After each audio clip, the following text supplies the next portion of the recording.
Senior सहाफ़ी वकार हैदर चौहान साहब हमारे बीच मौजूद हैं। आज ये जितनी महफिल को कवरेज दे रहे हैं, पूरी टीम की जानिब से सर मैं आपको मुबारकबाद पेश करता हूँ। वैद साहब ने भी बड़ी अच्छी कोशिश की, आज वो भी माशाल्लाह काफ़ी मुतर्रक है, दोस्तों को इकट्ठा कर रहे हैं। इंशाल्लाह सारे मिलजुल के इस यूनियन कौंसिल में जो महरूमियाँ जो नाकामियाँ हैं वो सब मिलजुल के दूर करेंगे। हम कल भी सरेदारा सदाकत के अमीर थे, हम आज भी इनकार हकीकत न करेंगे, बन जाएंगे सुबह दरख्शां के प्यामी, मगर कहलाए शब की क़ियादत न करेंगे।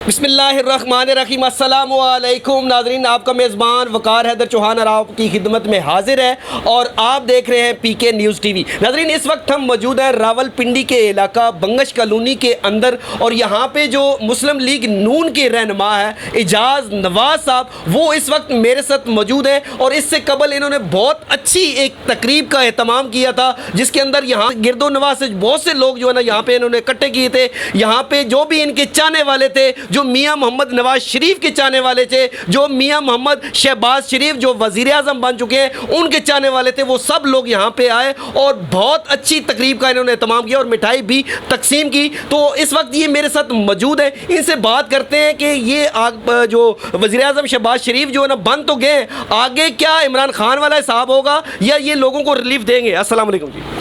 वालेकुम सलाम। अच्छा जा साहब, मुझे ये एक बात बताइएगा कि जो जब इमरान खान साहब आए तो उन्होंने लोगों से बड़े बड़े वादे किए, मैं करोड़ों नौकरियां दूंगा, मैं 50 लाख घर दूंगा वगैरह वगैरह, बहुत सी लंबी दास्तान है उनकी, ठीक है। अब चूँकि मुस्लिम लीग नून और इत्तेहादी हुकूमत आ चुकी है, आप मुझे ये बताएं कहीं ऐसा तो नहीं होगा कि इमरान खान की तरह जो ना ये इनके जो वादे हैं वो भी इसी तरह जाएंगे? जी वालेकुम अस्सलाम। पहले तो आपका पीके न्यूज़ का बहुत शुक्रिया, हैदर चौहान भाई आपका बहुत शुक्रिया जनाब, और भी मेरे भाई बैठे हुए हैं, तो राजा फैसल साहब ने भी रौनक बख्शी है। तो आज हम तो ये समझते हैं कि हकीकतन अल्लाह पाक ने शैतान को जो है ना वो पाबंद कर दिया है। शैतान को पाबंद करते हुए तकरीबन एक हफ़्ता लगा, बहुत मकसद है उसने ज़ोर लगाया निकलने के लिए, लेकिन सब दोस्तों ने, चाहे कोई पीटीआई का था, कोई पीपल्स पार्टी का था, कोई किसी भी पार्टी का था या नून का था, तो जिस वक्त हम सोशल मीडिया पर एक्टिविटीज़ करते थे तो उस पर वो जिस वक्त अपनी कमेंट करते तो उसमें ये लिखते कि सब बोलो पाकिस्तान की खातिर, के अल्लाह पाक उसको बेइज्जत करके जलील करके इस कुर्सी से उतारे जो भी पाकिस्तान के साथ मुखलिस नहीं या पाकिस्तान के अवाम के साथ मुखलिस नहीं। ये दुआएं सब लोगों ने मांगी हैं, मैं गवाह हूँ अल्हम्दुलिल्लाह।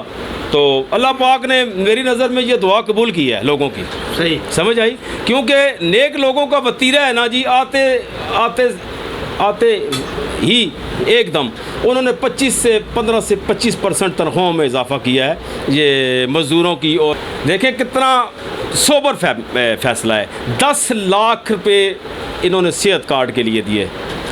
एक आदमी के घर में रोटी नहीं है, वो 10 लाख का कार्ड आप लेकर जाओ, 2 रोटियां उस कार्ड के बदले कोई नहीं देगा, उस कार्ड का क्या फ़ायदा है जी।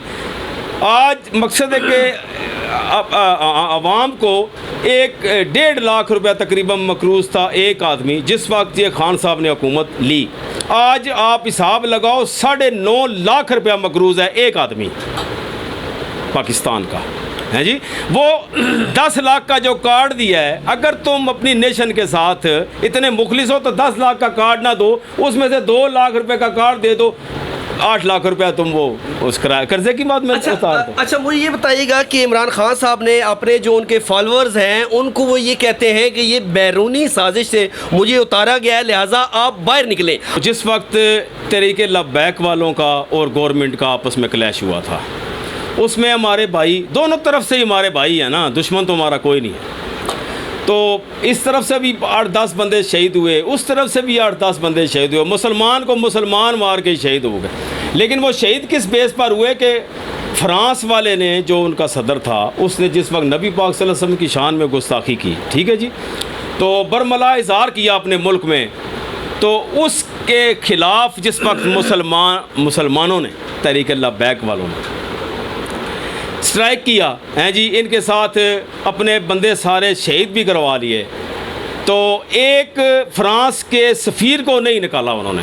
वो ख़त को एक आपने वो बनाया हुआ है सारा अजूबा हैं जी, आज तक आप वो उसको किसी जगह पर, किसी स्टेज पर दिखा नहीं सके हो किसी को, अपनी ज़बानी कलामी बता रहे। तो मेरी सब पाकिस्तानियों से, एनीबॉडी कोई भी हैं, ये रिक्वेस्ट है कि अपने अंदर ईमानदारी, पाकिस्तान से मोहब्बत, पाकिस्तान के आइन व कानून से मोहब्बत, गरीब व अमीर से मोहब्बत समझ आई, हर बंदे को इसका इज़हार करना चाहिए, चाहे वो कोई रेडी वाला हो और चाहे कोई वो मिल वाला हो।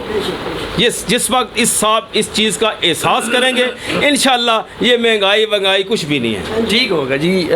नाज़रीन, आपने सुना मेरे साथ एजाज नवाज़ साहब, जो मुस्लिम लीग नून के यहाँ से सीनियर रहनुमा है, और इनका कहना ये था कि वज़ीर आज़म शहबाज शरीफ बन गए हैं। बहुत कोशिश की गई कि मुस्लिम लीग नून के जो सरबराह हैं नवाज़ शरीफ और शहबाज शरीफ को जो है ना बिल्कुल आगे वजारत उज़्मा पे ना लाया जाए, लेकिन उसके बावजूद जो है ना अल्लाह ने करम किया और हमने दुआएं की कि जो है ना ये जो भी हम में से जो भी फ्रॉडी है, जो कौम के साथ खिलवाड़ कर रहा है, जो कौम के साथ झूठ बोल रहा है, नौसरबाजी कर रहा है, उसको जो है ना बेइज्जत होकर यहाँ से जाना चाहिए। तो उसके बाद अल्लाह ने हमारी दुआएं कबूल की और हकीकत जो थी वही हुआ, और इमरान खान साहब बेइज्जत होकर यहाँ से जो है ना वो निकले हैं। और उनका कहना ये है कि गरीब बंदा जो है ना वो पिस के रह गया था।